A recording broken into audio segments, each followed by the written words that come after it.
లక్షల కోట్ల జన్మల ముందు మనం బంగారం, కొన్ని వేల లక్షల కోట్ల జన్మల ముందు మనం రాళ్ళు.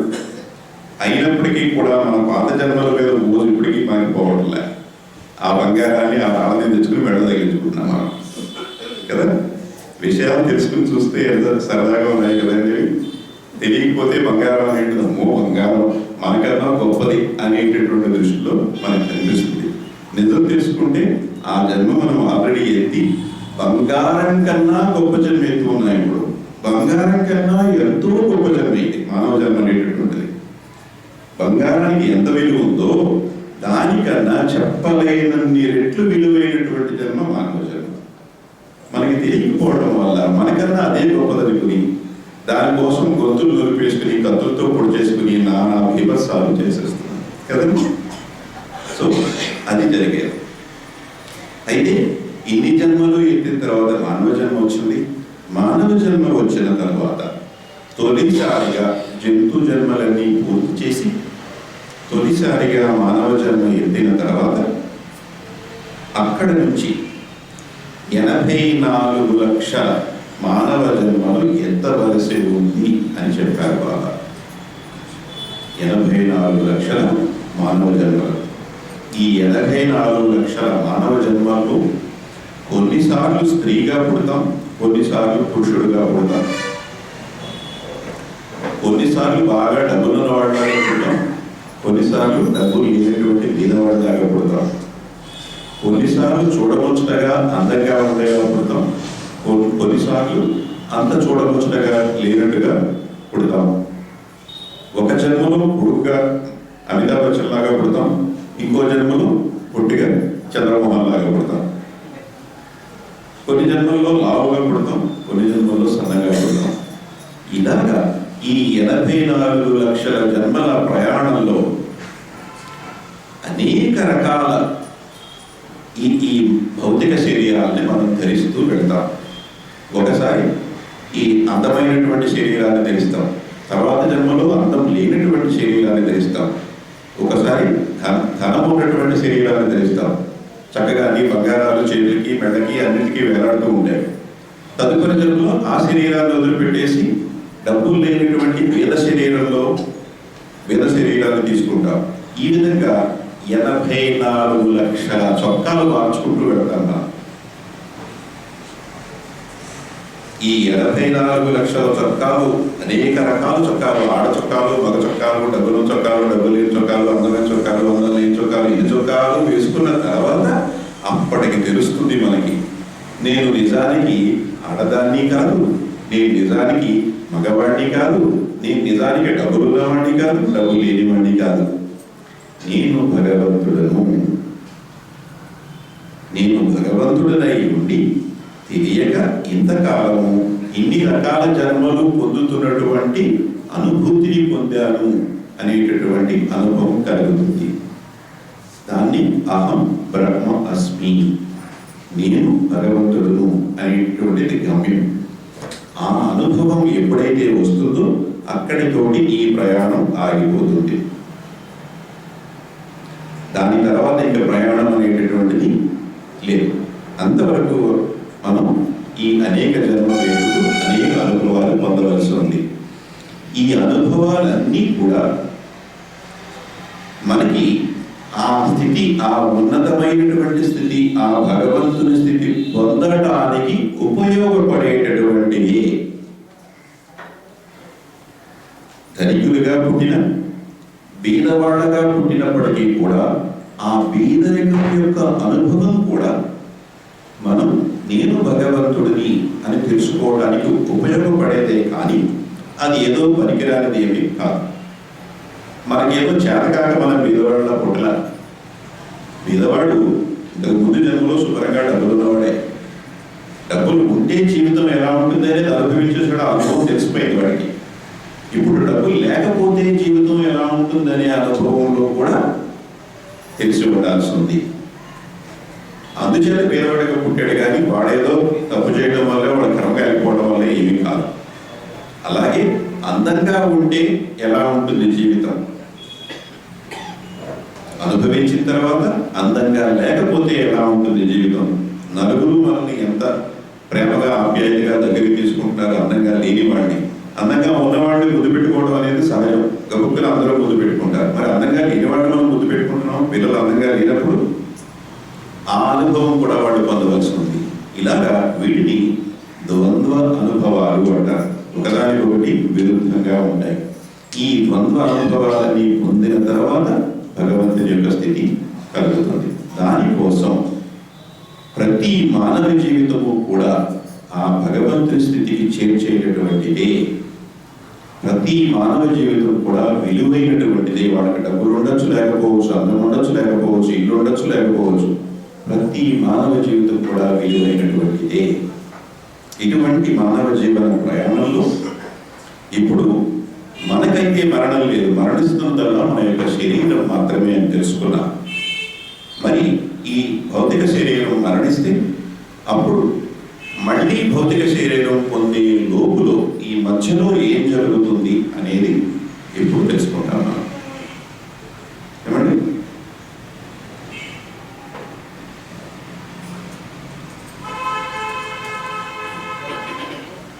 సహజ మరణం జరిగింది అనుకోండి, ఆయుష్ తీరిపోయింది, వృద్ధాప్యం వచ్చింది, ఆయుష్ తీరిపోయి సహజంగా మరణం సంభవించింది. ఏం జరుగుతుంది అంటే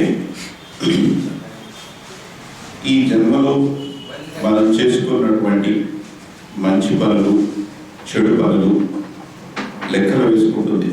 ఈ ప్రాణ శరీరం ఉంది చూసారా, ఈ ప్రాణ శరీరం అన్ని మనస్సు మీద రాసి పెట్టుకుంది, బాకి మీద రాసి పెట్టుకుంది. నువ్వు ఈ మంచి పని చేశావు, నువ్వు ఈ చెడు పని చేశావు అని అన్ని రాసి పెట్టుకుంది.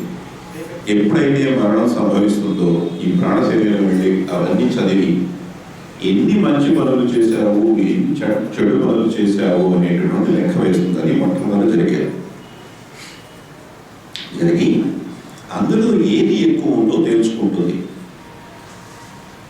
నేను మంచి పనులు ఎక్కువ చేశానా, చెడు ఎక్కువ చేశానా అనేది తెలుసుకుంటుంది. ఉదాహరణకి ఒక 60 మంచి పనులు చేశాను నేను, ఒక 20 చెడు పనులు చేశాను అనుకుందాం.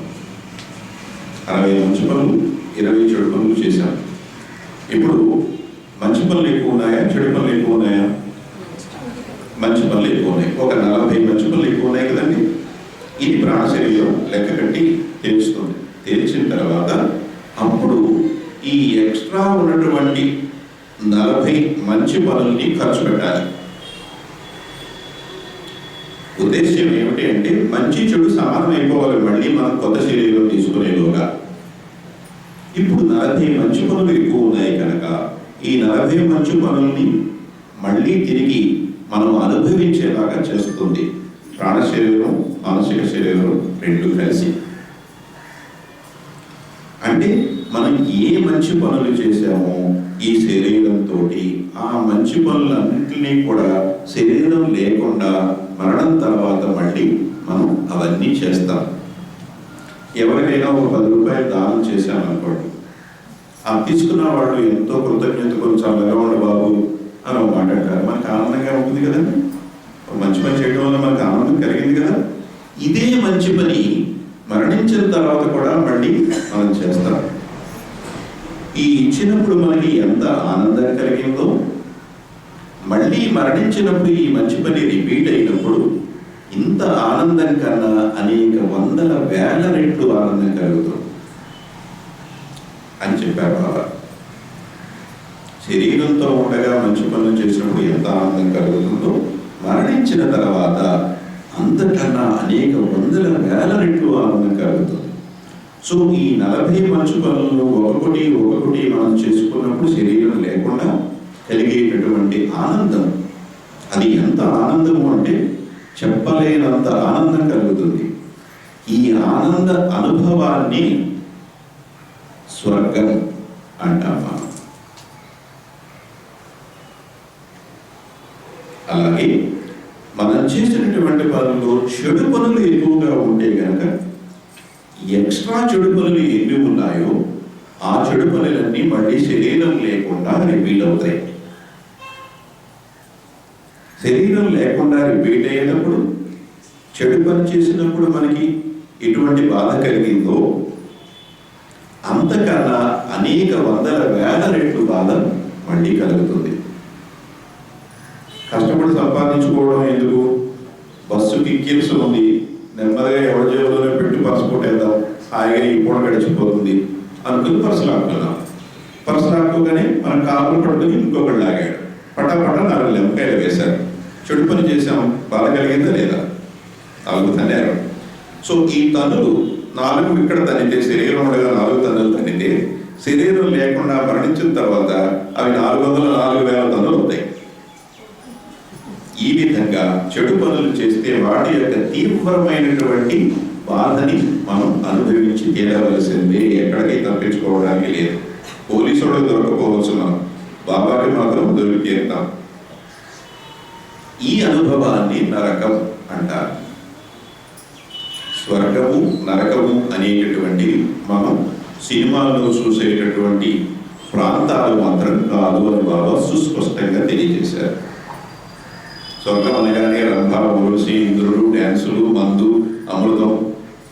నరకం అనగానే కాళ్ళు పైకి పెట్టేసి, తల కింద పెట్టేసి, శుభ్రంగా కొరడాలతో కొట్టేసి, వాడిని చీరేసి కారం పెట్టేసి నూనెలో వేయించేసి పకోడీలాగా, ఇవన్నీ మనం చందమా పుస్తకాల్లో కానీ సినిమాల్లో కానీ చూస్తూ ఉంటాం కదా. అదేమీ నిజం కాదు. స్వర్గం ఎక్కడో పైన ఉందని, లేదా నరకం ఎక్కడో భూమిలో ఎక్కడో కింద ఉందని ఏమీ కాదు. మన మనస్సు పడేటటువంటి వేదనే నరకము, మన మనస్సు పడేటటువంటి ఆనందమే స్వర్గము. అందుచేత మరణించిన తర్వాత ఈ పనికిరానటువంటి ఈ శరీరాన్ని వదిలిపెట్టి మళ్ళీ ఇంకొక శరీరాన్ని పొందే లోపులో మన యొక్క మనస్సు ఈ అమితమైన ఆనందానికి కానీ అమితమైనటువంటి బాధకి కానీ లోనవుతుంది మనం చేసిన పనులను బట్టి. ఆ అనుభవమే స్వర్గము నరకము.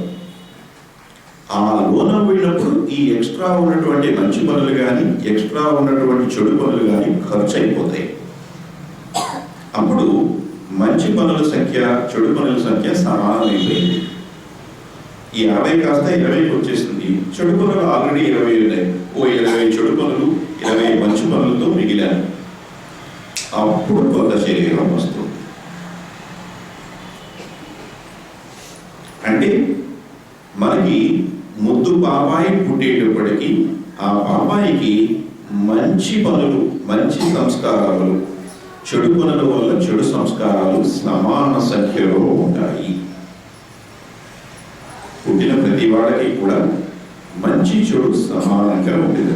అది 20 కావచ్చు, 30 కావచ్చు, 43 కావచ్చు, ఏదైనా కావచ్చు, 2 సమానంగా ఉంటాయి.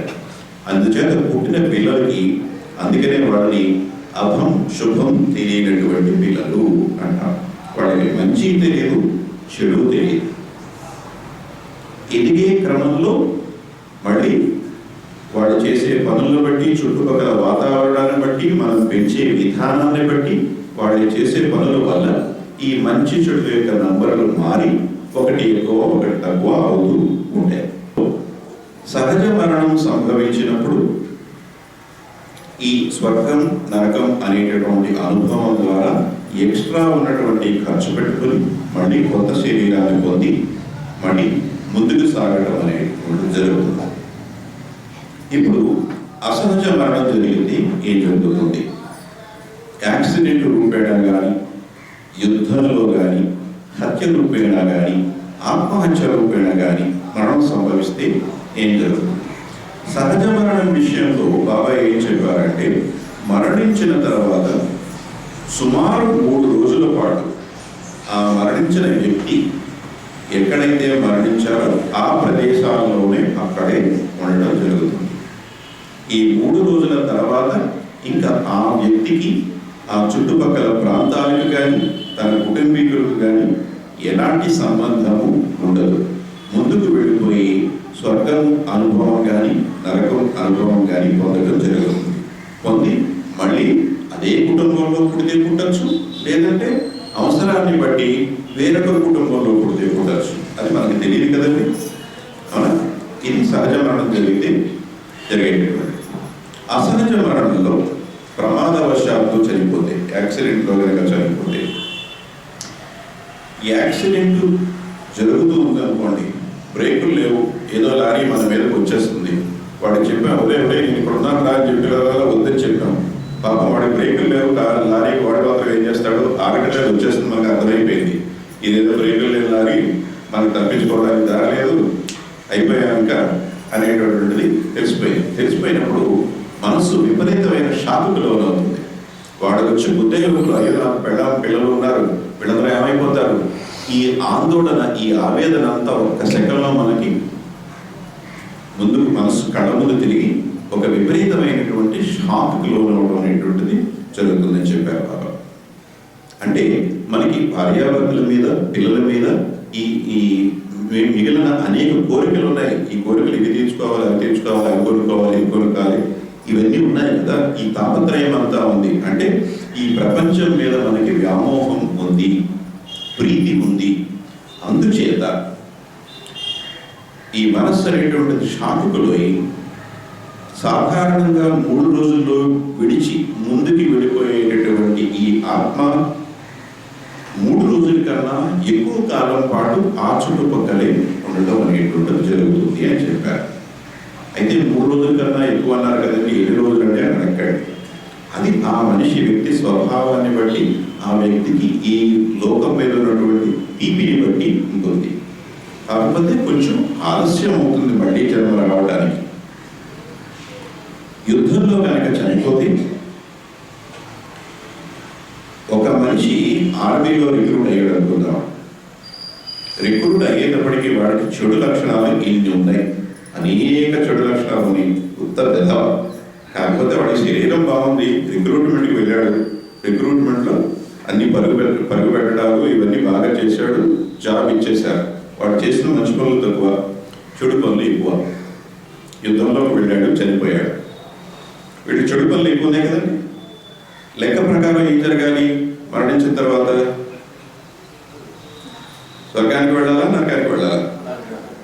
నరకానికి వెళ్ళాలి. యుద్ధంలో కనుక చనిపోతే చెడు పనులు ఎక్కువ ఉన్నప్పటికీ కూడా తప్పనిసరిగా స్వర్గ అనుభవం కలుగుతుంది అని బాబా చెప్పారు. మీరు అడగచ్చు, ఇదేమిటండి మరి చెడు పనులు ఎక్కువ ఉంటే నరక అనుభవం కలగాలి కదండి, స్వర్గ అనుభవం ఎలా కలుగుతుంది అండి అంటే, వాడు ఎంత ఎదవైనప్పటికీ కూడా యుద్ధంలో చనిపోయాడు. ఎందుకు చనిపోయాడు? వాడి ప్రాణం అడ్డుపెట్టాల్సిన అవసరం ఏముంది?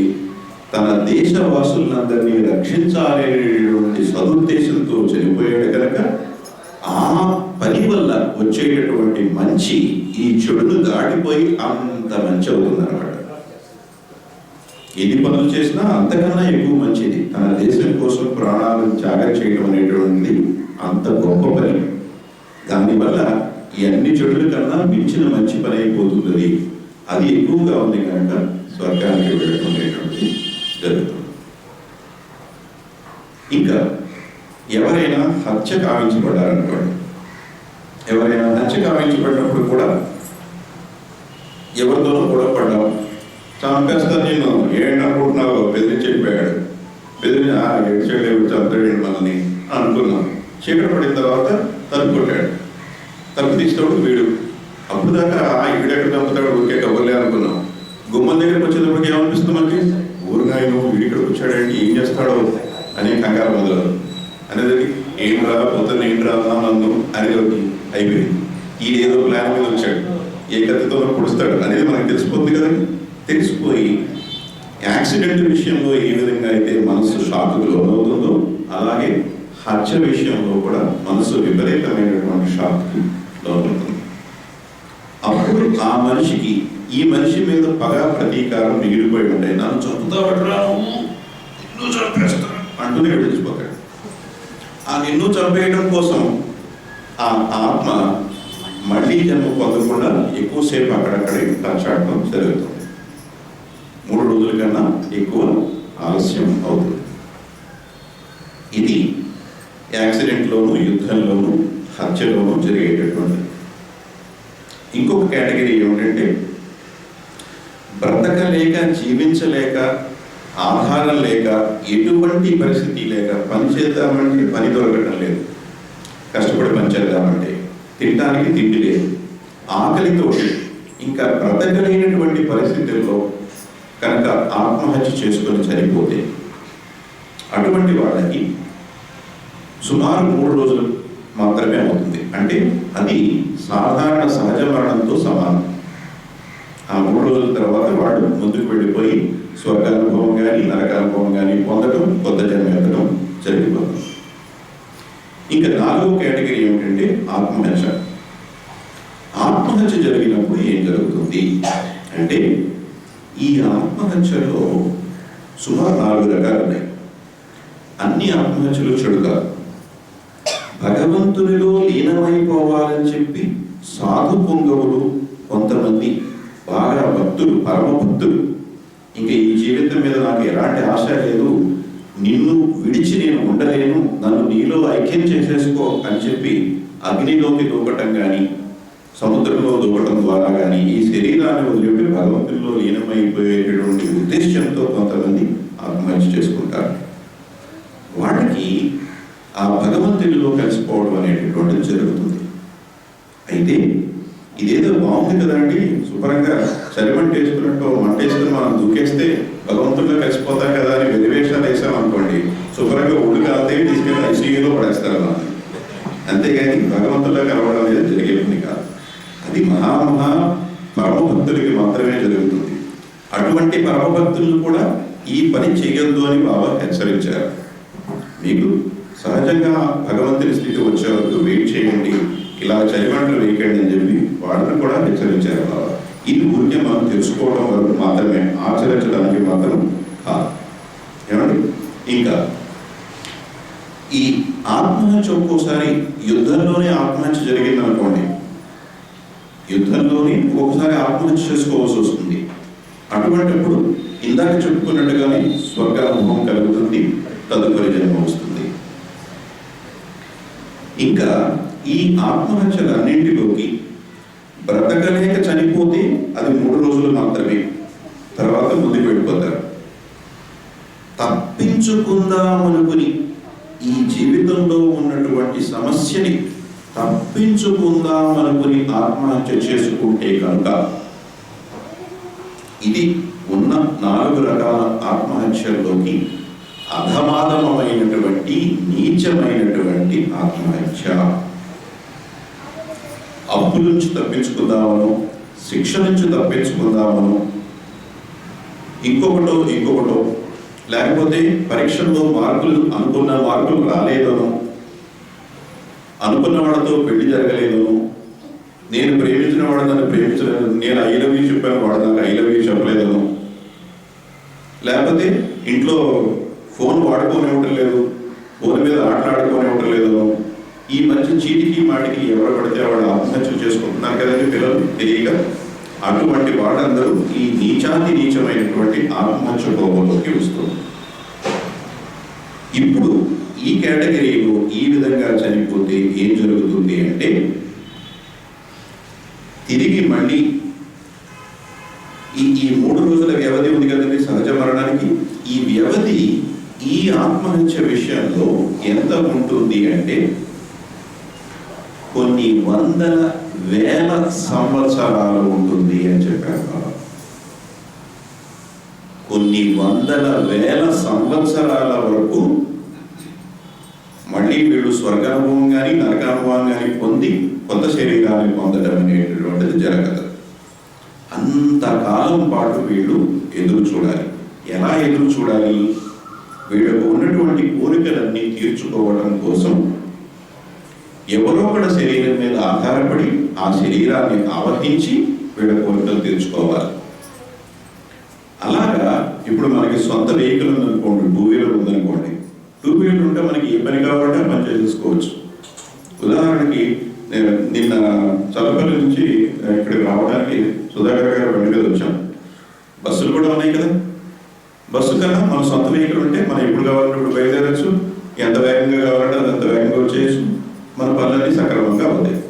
అదే మన వెహికల్ పాడైంది అనుకోండి, ఏమంటే పిన్ని గారు మీ వెహికల్ ఒకసారి ఇస్తారా, బజార్కి వెళ్ళి కూరలు తెచ్చుకోవాలి, ఏమంటే మామయ్య గారు మీ వెహికల్ ఒకసారి ఇస్తారా, బజార్కి వెళ్ళి బియ్యం తెచ్చుకోవాలి, ఇలా ఎంతకాలం చేస్తాం మనం? కష్టం కదా. అదేవిధంగా ఈ రకంగా ఆత్మహత్య చేసుకున్నటువంటి వాళ్ళు ప్రతి దానికి కూడా ఇతరుల మీద ఆధారపడి ఉండాలి. ప్రతి దానికి కూడా ఎవరో ఒకరి శరీరాన్ని ఆవహిస్తేనే కానీ వాడికి పని జరగదు. ఇలాగా ఎవరి పడితే ఆ శరీరం ఏదో ఒక శరీరం దొరికితే కుదరదు. తీపి అంటే ఇష్టం ఉన్నవాడు ఆత్మహత్య చేసుకుంటే తీపి అంటే ఇష్టం ఉన్నటువంటి వ్యక్తే వాళ్ళకి దొరకాలి. వాళ్ళ ద్వారానే వాళ్ళ కోరిక తీరుతుంది. అలాగా వాళ్ళకి సంబంధించినటువంటి వ్యక్తులు ఎక్కడున్నారో అని వెతుక్కోవడం, ఆ శరీరం యొక్క సహాయం తీసుకోవడం, ఆ కోరిక తెచ్చుకోవడం, తర్వాత మళ్ళీ ఇంకొక వెతుకుడు, మళ్ళీ ఇంకో కోరిక తెచ్చుకోవడం, మళ్ళీ ఇంకో వెతుకుడు. ఇది ఎంత యాతనైనటువంటిది అంటే బాబాయ్ ఏం చెప్పారంటే, మనకి కష్టాలు అన్నింటిలోకి అతి తీవ్రమైనటువంటి కష్టం ఎక్కడ ఉంటుంది అంటే నరకం అని తెలుసు. బాధ బాగా ఎక్కువగా ఉంటే అబ్బా నరకయాతనగా ఉందనుకోండి అంటాం కదండి.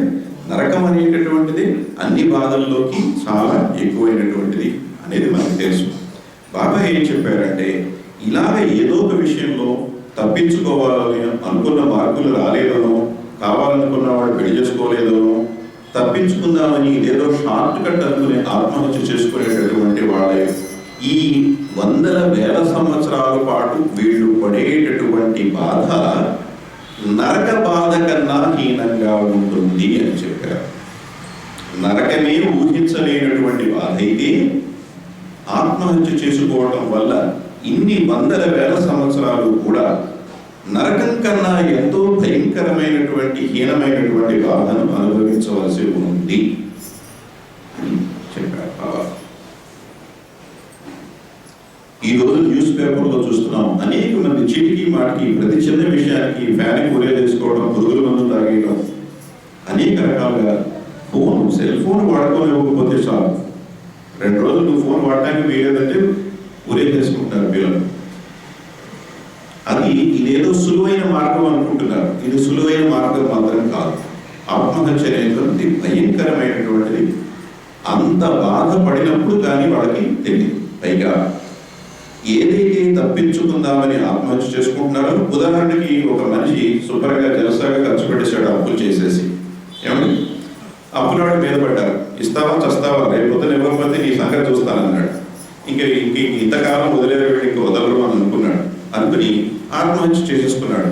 అప్పులన్నీ తీరిపోయింది కదా అని అనుకుంటే అలా కాదు. ఇన్ని వందల వేల సంవత్సరాలు ఈ హీనమైనటువంటి బాధాకరమైనటువంటి ప్రయాణం గడిపిన తర్వాత మళ్ళీ కొత్త శరీరం వచ్చి కొత్త జన్మ వస్తుంది కదా. ఆ కొత్త జన్మలో ఈ అప్పులు తీర్చడం అనేటటువంటి పని అప్పుడు పూర్తి చేయవలసి ఉంటుంది.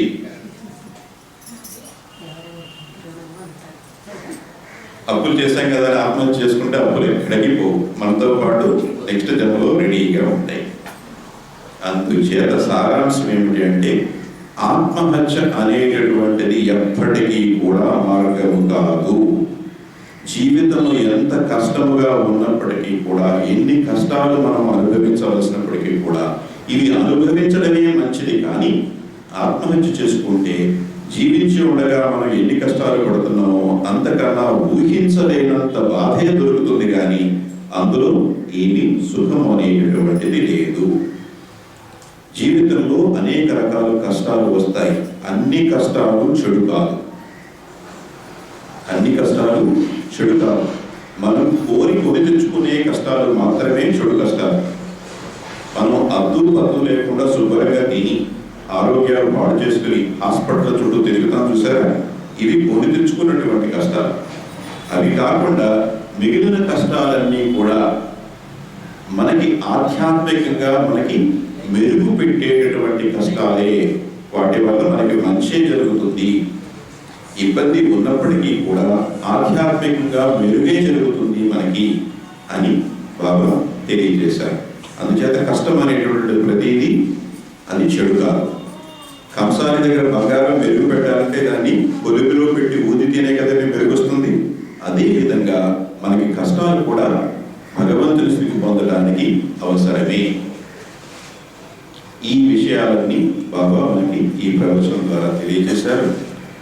ఇవి తెలుసుకొని దానికి తగినట్టుగా మనం మన జీవన విధానాన్ని ఇంప్రూవ్ చేసుకుంటూ, ఎటువంటి తెలివి తక్కువ పని చేయకుండా మనకి తెలిసిన వాడికి ఈ విషయాలను తెలియజేసి అందరం ఆనందంగా జీవించాలనే ఉద్దేశంతో అవతారం